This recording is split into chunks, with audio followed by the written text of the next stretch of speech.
Coming up on Kentucky Outlook, we have a conversation with U.S. Senator Mitch McConnell. That's next on Kentucky Outlook. Stay with us.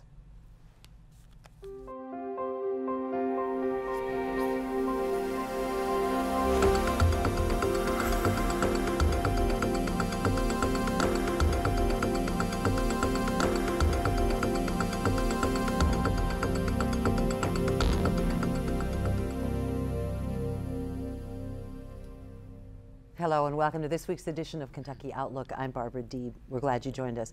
And we're very honored to have with us in the studio U.S. Senator Mitch McConnell. Thank you for being here. Glad to be back. You know, you just came from delivering a speech or a talk to the local Rotarian group, and I was asking one of your assistants, you know, what were people talking about, what were they asking? And the subject of ISIS came up, and our national defense, our international strategic defense. This is something that as you travel the state, people are talking about? Yeah, I think the beheading of American journalists and the posting of this horrendous act got the attention of the American public, and I think clearly got the attention of the public. I think that, you know, where the president made a mistake on this whole issue of terrorism was seeming to imply that it was over. You know, a conflict is over only when people on both sides stop. And it was great that we got Osama bin Laden, but there is a terrorist force that we've seen on full display in large swaths of Syria and Iraq as big as Britain that actually control territory, probably have 30,000 well-armed killers who wish us ill. And I support what the president's doing now. I think it's the right thing. Most people feel that air power alone probably can't get the result, but it's helpful. And it's a first step in beginning to push back, which we need to do, because this is not just about the Middle East, this is about us. They want to kill us. And we had this experience once before on 9/11, and we'd like to avoid having it again. Well, you know, and let's talk about that as we speak. What, in your opinion, what is the biggest threat to us? You know, certainly terrorism in general, but is it one group? Is it one cell? No, you know, they all have one thing in common. They want to do us harm. Yeah, they want to do us harm. And it's a level of barbarism that constantly shocks people in this day and time to see that sort of thing.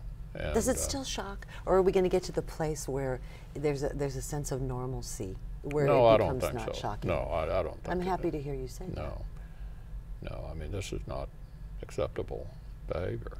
And some of these people have American passports. Some of them have British passports, and that makes them particularly dangerous. So look, I think we're heading in the right direction. We can't declare the war on terror over. I wish we could, but there are plenty of terrorists out there who are still creating enormous problems and who want to kill us. Will there ever be a time, do you think, in our lifetimes where we can say, it's over, done, boom? Who knows? You know, history has a way of repeating itself. I'll give you an example of a country that seems to want to become an adversary again, and that's Russia.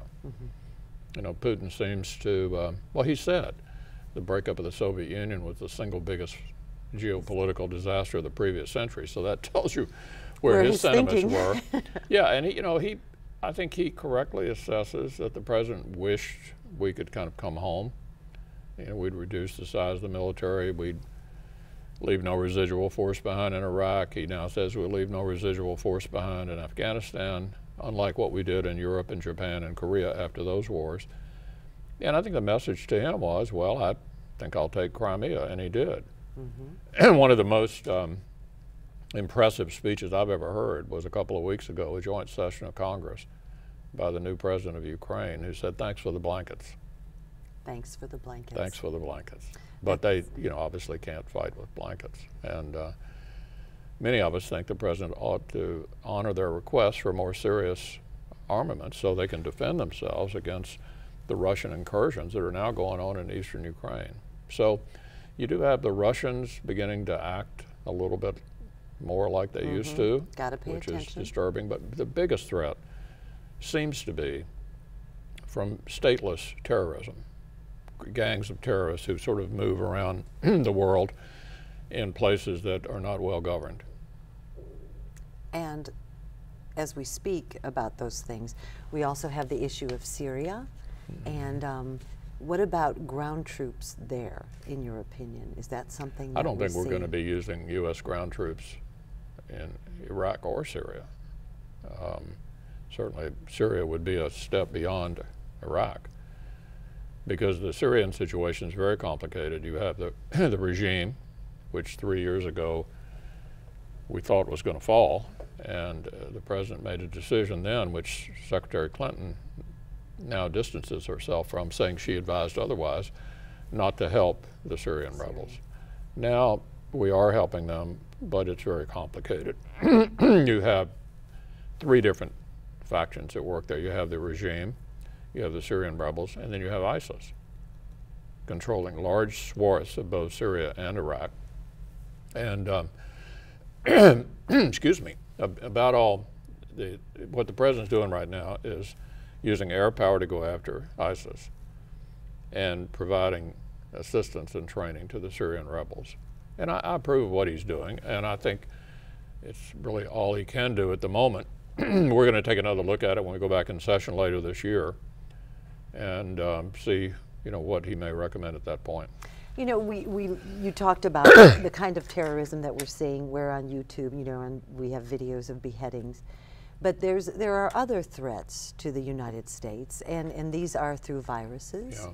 And we're seeing it's an alarming situation that's happening, that's coming into our country as we speak, as we record this program today. Dallas, Texas has had its first confirmed case of Ebola from a gentleman who was flying in from Liberia. How should the government handle those kinds of threats? Well, I think the president's doing the right thing. We have a big role to play in this. Some of the 101st Airborne is going to West Africa. 700 soldiers are leaving. The effort, obviously, is to try to contain it. And educate. Yeah, but people. Unfortunately, the health facilities in the places where this is the most prevalent at the moment are not very good.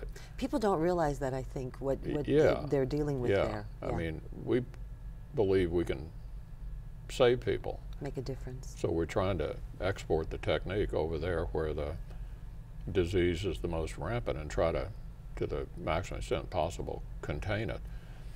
No other country in the world has the capability we do, and we have a particular responsibility to try to snuff this out. And I support what the administration is doing. The bill that we passed right before the break, before the election, included Ebola funding. So I think we're doing the right thing. And do you think it's going to be enough funding, or you think they're going to come back? Well, we all hope so. We all hope so. And see where that goes. But that is a huge threat. And, we talked about ISIS and those kinds of things, and the intelligence gathering that we do as a country. How are we faring in that regard, in your opinion? Well, the president said on 60 Minutes recently that the administration had underestimated the strength of ISIS. Intelligence frequently is flawed. I mean, everybody in the world, every intelligence agency in the world thought that Saddam Hussein had weapons of mass destruction. Turned out he didn't. So you do the best you can, and there's no question we understand now how big a threat they are. And how much closer attention we need to pay, perhaps, absolutely, to some of those threats. Let's bring it on closer to home, and let's talk about jobs. I mentioned the Rotarians that Senator McConnell had spoken with earlier as we record this program, and they're talking about ISIS and the global picture. But a lot of people in Kentucky, I suspect, as you travel this Commonwealth, want to know about jobs. What's happening with jobs? The biggest issue by far. This has been a largely jobless recovery after the deep recession of 2008.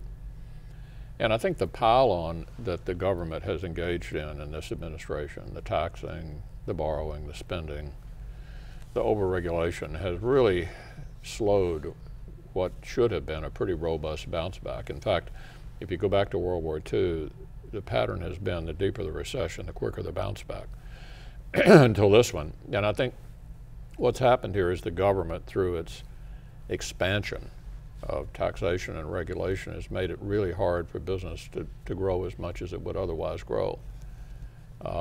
Much of what the administration's done is a job killer. I mean, you take Obamacare, for example. Just the day that you and I are recording this, Humana announced that 14,000 of its policies are going to be canceled. The Congressional Budget Office, which works neither for Republicans nor Democrats, it's an analytical arm of Congress, says that Obamacare, if it's fully implemented, will cost the country 2.5 million jobs. This kind of excessive regulatory activity, we've seen it in the coal fields through EPA, it's cost us 7,000 miners, is not good for the economy. And therefore, I think the biggest step in the direction of getting the economy going again is to quit doing what we've been doing. I think it was Albert Einstein who said the definition of insanity was doing the same thing over and over again, expecting a different result. So I think we need to go in a different direction. And what I'm hopeful is that the American people will change the Senate this fall. There'll be a particular benefit to Kentucky because a Kentuckian would be setting the agenda in the Senate instead of a guy from Nevada who says coal makes you sick. U.S. Senate Majority Leader. And that's only happened in our state one other time in our history, and it would be advantageous for Kentucky, but I also think it would be good for the country to have a different Senate that tried to pull the president in a different direction. He's going to be there for 2 more years. There's no working your way around that. He's there. I think he's more likely to change directions if he has a different Senate, because this Senate has largely protected him from changing directions. But jobs, okay, so what kind of jobs? So we remove this over-regulation. What kind of jobs are out there? And are we, let's take Kentucky, let's take the Commonwealth. How are we preparing people who have, for all intents and purposes, maybe lost their life's work? They no longer have that job. How are we preparing Well, we just passed the Workforce Investment Act, and a big part of that is trying to train people for the jobs that exist. You know my wife, who was Secretary of Labor during the Bush administration. Elaine Chao. She pointed out during all those years the significant number of want ads for which there were no people trained to fill the jobs. You know, connecting the people to the jobs is really important. Now, the community and technical college system in Kentucky, in a number of ways, is doing a pretty good job. I mean, I'm familiar with a number of them that actually work with local industries to make sure that they train these young people for the jobs that actually exist. With regard to the coal fields, I've been involved in legislation to allow those folks to be retrained, because with a declining number of coal jobs, the question is, do I have to leave the state to find employment, or can I find a job here? Matching the jobs with the skills is really important, and we need to do more of that. The biggest sort of mega issue confronting the whole country when it comes to job creation is that we have the highest corporate tax rate in the world. Other countries are lowering their tax rates in order to attract jobs. The president, too, understands this. One of the things I'm hoping we can do in the last 2 years of his administration is finally tackle comprehensive tax reform. We need to have a lower corporate tax rate in order to keep American jobs here. The single biggest job exporter we have in the global economy is the highest corporate tax rate in the world. Other countries have figured that out, and they're lowering their rates and coming after our jobs. But the outsourcing Yeah, that's why it happens. Yeah, that's why it happens. The single biggest job exporter we have is the highest corporate tax rate in the world, bar none. And that's the mega problem. That's the problem you need to solve, because there's nothing fundamentally wrong with our country. I mean, this is a place where your investment is safe, where you are largely safe, where people feel they're free to say and do whatever they want to, but other countries are getting better.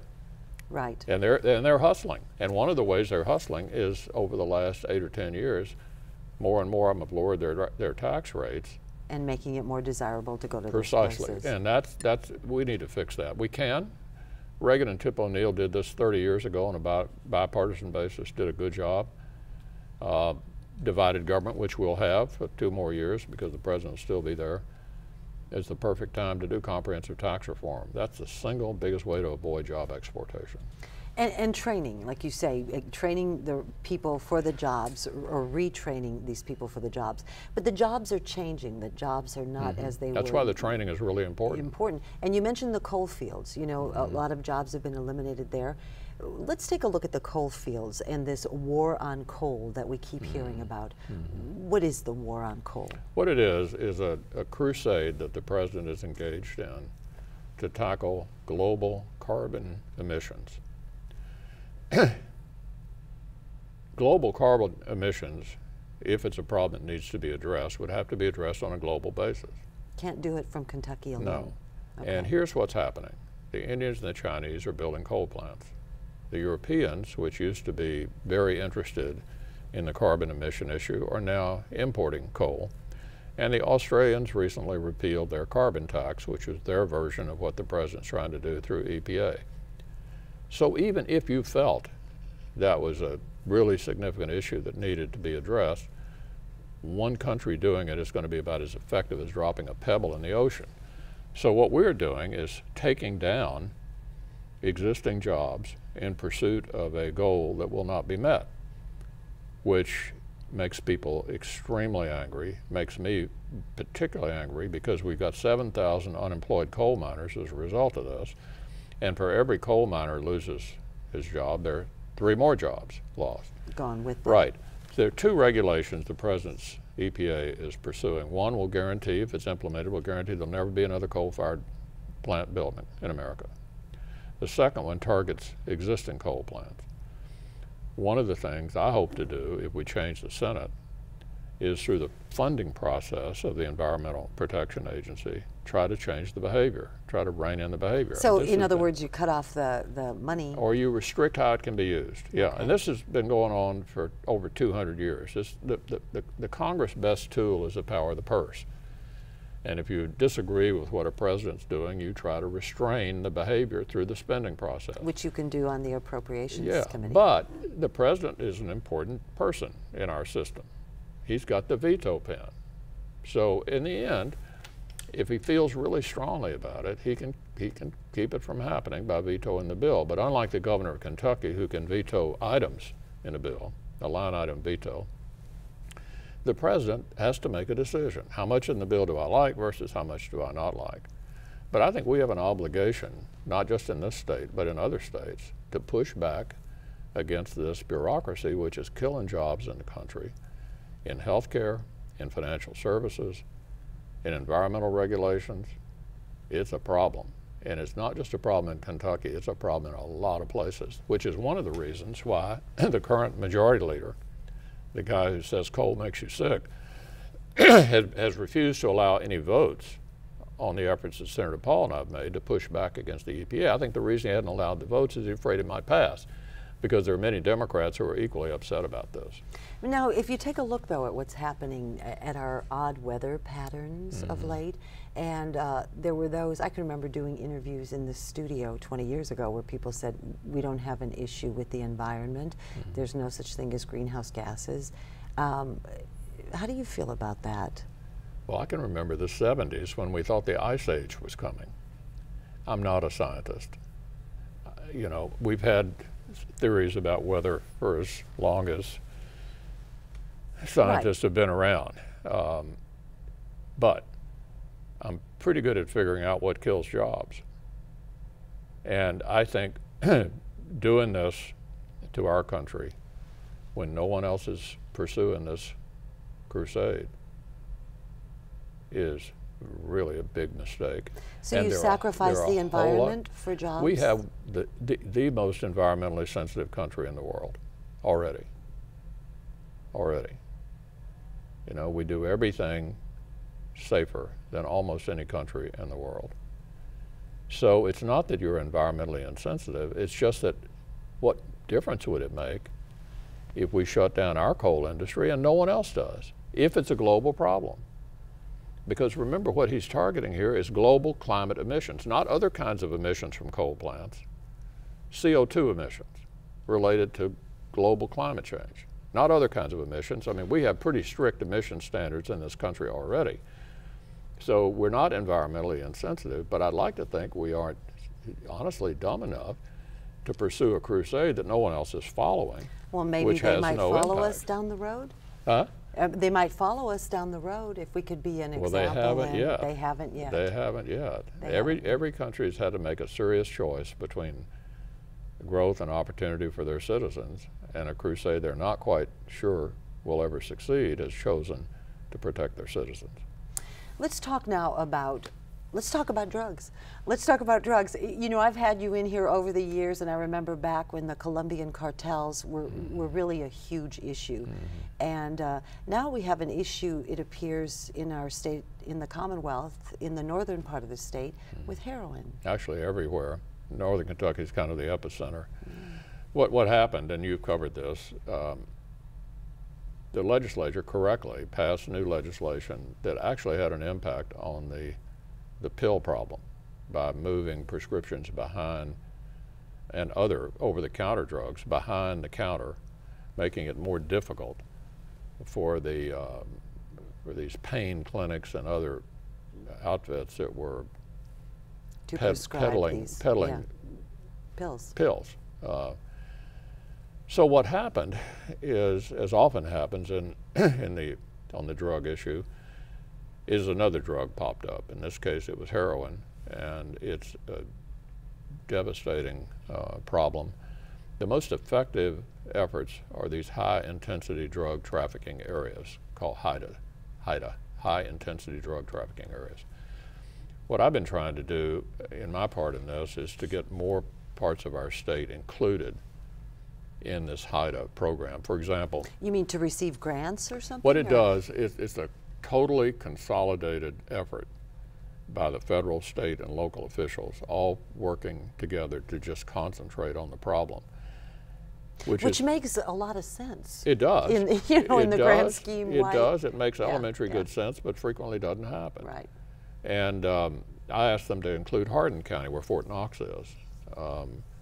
They did. It's making a difference. We've asked them to include Nelson and Madison County. They are. All you can do is just keep trying. It seems to me to be the scourge of our affluent society. And we fight it as much as we can, but it's a devastating problem. And like you say, one drug goes away, something else is going to come in to take its place. It's one of those things. But look, I don't think giving up is an option. Giving up is not an option. And I know there's some people that think this whole effort is kind of a waste of time. But if you give up, you guarantee you have more addicts and more problems and more destroyed lives. And I think we just have to keep at it. I had a listening session up in northern Kentucky back in March, and the most impressive witness was a young man who... A reformed addict? Yeah, and he said, we had all kinds of people there at the session, everybody from people who mostly incarceration-oriented to totally treatment-oriented and various points of view in between. Here's what he said. He said, in my case, I needed both. He said, if I hadn't been incarcerated, I never would have gotten clean. And he said, if I hadn't gone through a treatment program, I would have never stayed clean. And so all we can do is keep on doing the best we can.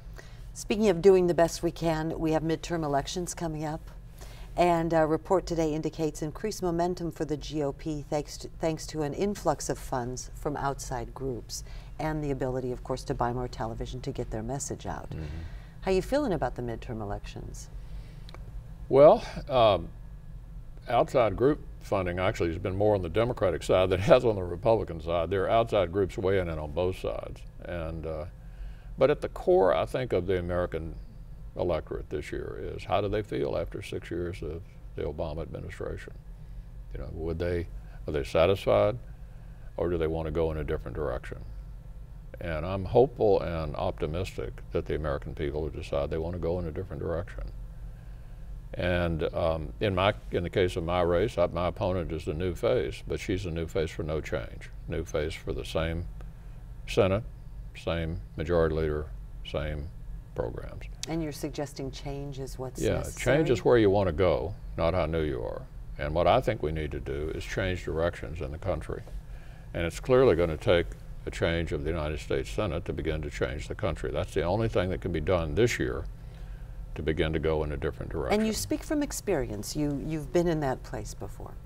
Yeah, well, I've been the minority leader, and you know, I always use the sports analogy to a defensive coordinator and an offensive coordinator. The defensive coordinator has a harder time scoring than an offensive coordinator. And the way the Senate works, the majority leader or the offensive coordinator gets to set the agenda, determine what we're going to debate. And for example, I'll just give you an example of a project that everybody in the country's heard of, the Keystone Pipeline Project. Mm-hmm. We've done shows about that. Yeah, it would probably employ up to 20,000 people almost immediately. The president's been sitting on it for 6 years.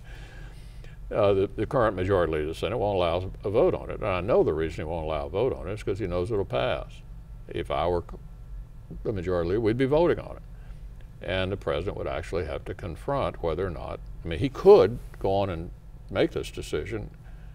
But you're saying if you were the majority leader, you'd make that happen? Well, we'd put it on his desk. Now, then he, would see whether he'd veto it or not. But every study that's been done of the Keystone Pipeline indicates no carbon emission problems. It's a no-brainer. And that's the kind of thing that's been stymied in the current Senate that would not be stymied in a new, different Senate. We're just about out of time. First order of business when you get back to work? You mean before or after the election? Well, that could be a whole other half hour. Yeah. Before the election. Before the election, I think we will revisit the president's ISIS policy. The authorization we gave him expires before the end of the year. It's something on everybody's minds and something we need to address. Thank you so much for your time.